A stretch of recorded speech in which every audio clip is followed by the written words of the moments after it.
नमस्कार दोस्तों, आज हम बात करने वाले हैं एक बेहद रोचक और अनोखे विषय पर। तिरुपति बालाजी मंदिर कितना टैक्स देता है। आपने कई बार सुना होगा कि यह मंदिर भारत का सबसे अमीर मंदिर है, लेकिन क्या आपने कभी सोचा है कि इतनी भारी भरकम आय पर यह मंदिर सरकार को कितना टैक्स चुकाता है। चलिए इस रहस्य से पर्दा उठाते हैं। सबसे पहले तिरुपति बालाजी यानी लॉर्ड वेंकटेश्वरा का यह मंदिर आंध्र प्रदेश के तिरुमला में स्थित है। यहाँ हर साल करोड़ों श्रद्धालु दर्शन के लिए आते हैं और भारी मात्रा में दान चढ़ाते हैं। मंदिर का प्रबंधन तिरुपति तिरुमला देवस्थानम नामक ट्रस्ट करता है। यही ट्रस्ट मंदिर की आय, खर्च और टैक्स की जिम्मेदारी देखता है। अब सवाल यह है कि मंदिर की आय आती कहां से। तो इसके मुख्य स्रोत है हुंडी कलेक्शन, सोना और चांदी के आभूषण, दर्शन टिकट और सेवा शुल्क, प्रसाद और लड्डू बिक्री, कॉटेज और गेस्ट हाउस किराया, स्मृति चिन्ह और दुकानों से आय, अन्य सेवाएं जैसे हेलीकॉप्टर दर्शन, ट्रैवल और अन्य पर्यटन सेवाएं। लेकिन दोस्तों, ध्यान देने वाली बात यह है कि हर आय पर टैक्स नहीं लगता। भारतीय कानून के अनुसार धार्मिक संस्थानों को दान पर आय से छूट है, यानी भक्तों द्वारा दिया गया पैसा सीधा मंदिर के काम में लगता है, इस पर आयकर नहीं लगता। इसी तरह प्रसाद और धार्मिक अनुष्ठान भी टैक्स से मुक्त है।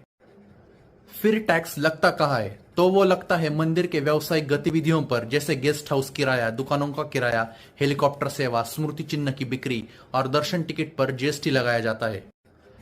अब बात करते हैं असली सवाल की, मंदिर हर साल कितना टैक्स देता है। तो उपलब्ध आंकड़ों के अनुसार 2020-21 में टीटीडी ने लगभग 14.70 करोड़ जीएसटी चुकाया। 2021-22 में यह बढ़कर 15.58 करोड़ हो गया। 2023 में जीएसटी की राशि 32.15 करोड़ तक पहुंच गई।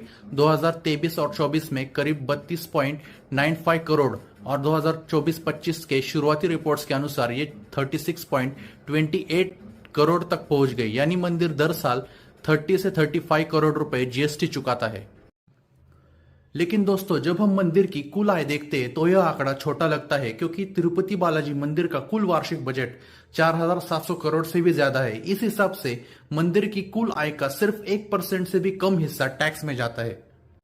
अब यहाँ एक रोचक बहस खड़ी होती है। कई लोग कहते हैं कि मंदिर को पूरी तरह टैक्स से छूट मिलनी चाहिए, क्योंकि यह धार्मिक संस्था है, इसका उद्देश्य लाभ कमाना नहीं बल्कि भक्तों की सेवा करना है। लेकिन दूसरी ओर कुछ लोग कहते हैं कि जब मंदिरों की आय हजारों करोड़ तक पहुंच जाती है तो इन्हें टैक्स देना चाहिए, क्योंकि यह पैसा समाज कल्याण, शिक्षा, सुविधा आदि में लगना चाहिए। सच ये है कि तिरुपति मंदिर खुद भी समाज सेवा बहुत करता है। टीटीडी ट्रस्ट अन्न प्रसादम योजना के जरिए हर दिन लाखों लोगों को मुफ्त भोजन मिलता है। टीटीडी कई हॉस्पिटल, स्कूल और कॉलेज भी चलाता है। इसके अलावा मंदिर के पास जो सोना जमा है उसका एक हिस्सा बैंक में रखता है, जिससे मिलने वाला ब्याज समाज सेवा बुनियादी ढांचों में लगाया जाता है।